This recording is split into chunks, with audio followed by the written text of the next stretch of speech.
Nang lumabas ang mga spoilers, marami ang nabigla at nagulantang, hindi lang dahil sa hindi inaasahang revelasyon, kundi dahil sa isang matinding pangyayari sa loob ng arena. Kasama ni Loki sa laban sina Thor, Odin, at Heracles, isang hindi inaasahang pagsasanib puwersa ng mga makapangyarihang Diyos. Sabay-sabay nilang aatakihin ang kinatawan ng sangkatauhan, si Simoheha, isang maalamat na mandirigma. Ngunit ang tanong, paano nagawa ni Loki na makuha ang suporta ng tatlong Diyos upang lumaban sa tabi niya? Ano ang kanyang ginamit na panlilinlang o estratehiya upang maisakatuparan ito? Ito ang tatalakayin ko ngayon, kaya kung handa ka na, Teren at simulan na natin. What's up mga Cooks, Manga Moto nagbabalik. Record of Ragnarok Kabanata 99 Spoilers.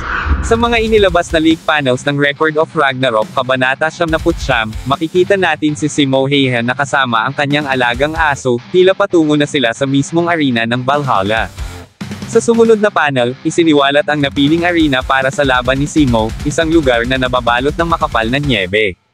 Agad itong nagpapahiwatig na nasa loob sila ng isang gubat sa Finland, na malinaw na magbibigay ng malaking kalamangan kay Simo dahil sa kanyang kadalubhasaan sa pakikidigma sa ganitong klaseng kapaligiran. Sa eksenang ito, lilito si Loki, naglalakad habang tanga ng isang megaphone na kahawig ng pagmamayari ni Heimdall. Makikita na tila may pupuntahan siyang mas mataas na lugar. At dito na nga niya ginamit ang megaphone, marahil bilang panunukso, upang ipaalam ang kanyang presensya at matukoy ang eksaktong lokasyon ni Simo. Gayunpaman, si Simo ay nanatiling walang pakialam sa mga sinasabi ni Loki, ngunit tila batid na niya ang kinaroroonan nito. Sa susunod na tagpo, makikita na may inilabas na kakaibang, maitim na enerhiya si Loki mula sa kanyang palad. Isang misteryosong usok ang bumalot sa kanyang harapan habang nakangiti lamang siya, tila walang iniindang kaba kahit hindi niya pa rin tiyak ang kinalalagyan ng kanyang kalaban. Ilang sandali pa, ang kapaligiran sa paligid ni Loki ay naging mas madilim, animoy isang madilim na puyo ng enerhiya ang bumalot sa kanyang paligid. Samantala, ang mga manunood ay nagtataka kung ano ang pinaplano ng God of Mischief. Maging si Heimdall ay hindi maunawaan ang mga nangyayari. Ngunit sa kabila ng kaguluhan, unti-unting lumitaw mula sa madilim na usok ang tatlong figura. Nagimbal ang lahat, lalo na sina Jack the Ripper, ang mag-aamang Greek gods, at si Brunhilde. Sa gitna ng usok, aninag na aninag ang isang napakalaking maso, isang paa na may sandalyas, at isang pamilyar na mukha. Dito na nga nayanig ang buong arena, nasa harapan mismo nila sina Thor, Odin, at Heracles. Maging ang iba pang mga Diyos na nanunood sa laban ay hindi makapaniwala sa paglitaw ng tatlong makapangyarihang god sa arena. Samantala, si Brunhilde ay halatang nabahala sa kanyang nasaksihan.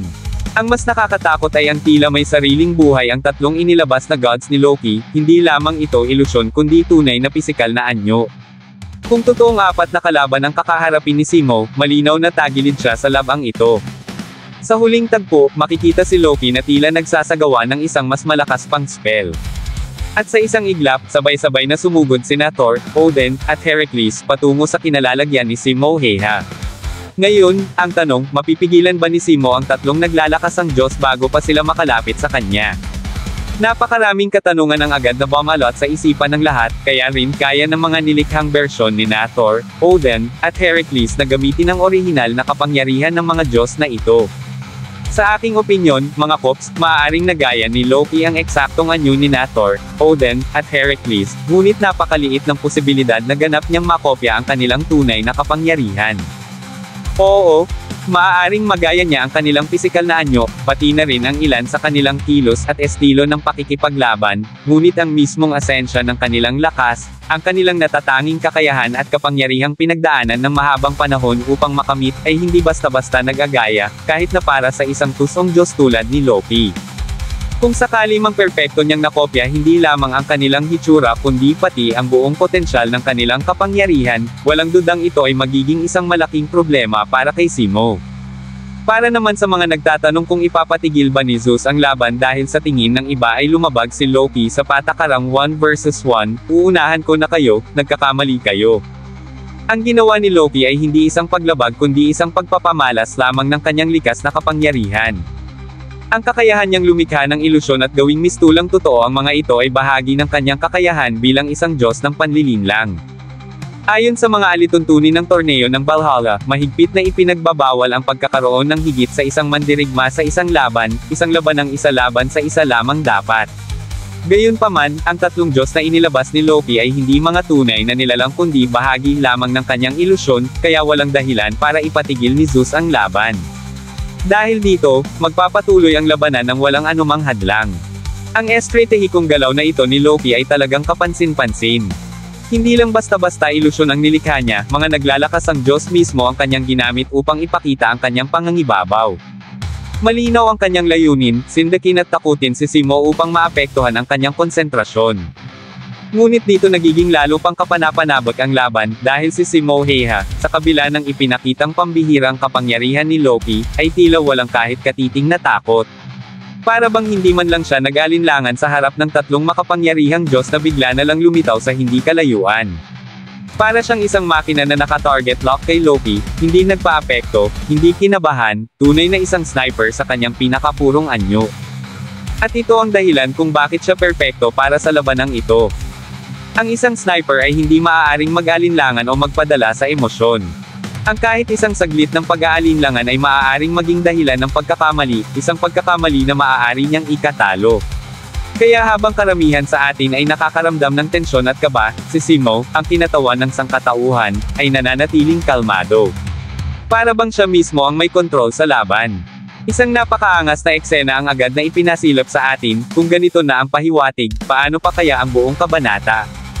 Hindi talaga nagkamali si Brunhilde nang ipahayag niyang si Simo ang perpektong mandirigma upang harapin si Loki. Batay pa lamang sa mga inilabas na leak panels, kitang-kita na ang pambihirang kakayahan ni Brunhilde sa pagpili at paghawak ng mga mandirigmang isasabak laban sa mga Diyos. Ang kanyang matalas na pag-iisip at walang takot na disposisyon ay patunay ng kanyang natatanging galing, isang kombinasyon ng talino at tapang na tanging isang tunay na pinuno ng mga Valkyries ang makakagawa.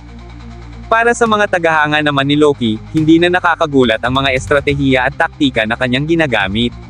Gayunpaman, hindi pa rin natin matitiyak kung nasaan nga ba ang tunay na Loki sa kasalukuyang labanan, lalo na't taglay niya ang kakayahang gayahin ang anyo ng iba at lumikha ng maraming kopya ng kanyang sarili. Tulad na lamang ng ipinakita niya ngayon, kung saan nilikha niya ang mga ilusyon ni Thor, Odin, at Heracles upang sindakin si Simo. Bukod pa rito, isa pang palaisipan para sa mga mambabasa ang misteryosong presensya ni Heimdall. Sa isang panel ng kwento, makikita siyang nakasakay sa isang dambuhalang ibon, matamang binabantayan ang nagaganap na labanan sa ibaba kung saan nagbabanggaan ang mga mandirigma. Gayunpaman, sa sumunod na tagpo, isang nakakagulat na pangyayari ang naganap, biglang nasa kamay na ni Loki ang megaphone ni Heimdall. Dahil dito, maraming haka-haka ang nagsimulang lumitaw hinggil sa pangyayaring naganap. Isa sa mga posibleng paliwanag ay nasa sandaling iyon, maaaring nabunyag na ang tunay na pagkatao ni Heimdall habang siya ay nasa ibabaw ng ibon. Posible rin na napansin ni Simo ang isang bagay na kaina-hinala tungkol sa tagapagbalita ng labanan, marahil ay nagsimulang magduda siya sa katauhan ni Heimdall.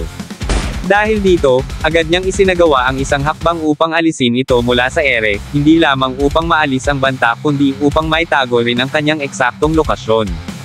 Kung ito nga ang tunay na nangyari, maaaring ito rin ang dahilan kung bakit kalaunan ay napunta kay Loki ang megaphone sa eksenang ito. Malaki ang posibilidad na ang nakasakay sa higanteng ibon ay hindi ang tunay na Heimdall, kundi isang huwad na bersyon na nilikha rin ni Loki, isang mapanlinlang na tauhang nagpapanggap bilang opisyal na tagapagbalita ng laban upang manmanan ang mga galaw ni Simo. Samantala, sa nalalapit na paglabas ng buong kabanata 79, hindi lamang ito isang simpleng palitan ng lakas, kundi isang pagsisiwalat rin ng nakaraan ni Simo. Sa isang mahalagang flashback, masisilayan natin ang madilim at madugong bahagi ng kanyang buhay, isang digmaang nag-ukit sa kanyang pangalan bilang isang kinatatakutang mandirigma. Walang sino mang nakaligtas sa kanyang bangis, at sa tagpong ito, mas mauunawaan natin ang lawak ng kanyang kakayahan at ang dahilan ng kanyang kasikatan sa larangan ng pakikidigma. Tunay na magiging kapana-panabik ang paparating na kabanata. Kaya't siguraduhin hindi ninyo palalampasan ang susunod na kaganapan sa kwentong ito. At dito na nagtapos, alam kong bitin ka sa kwentuhan natin, kaya sorry na agad. Shoutout po muna kina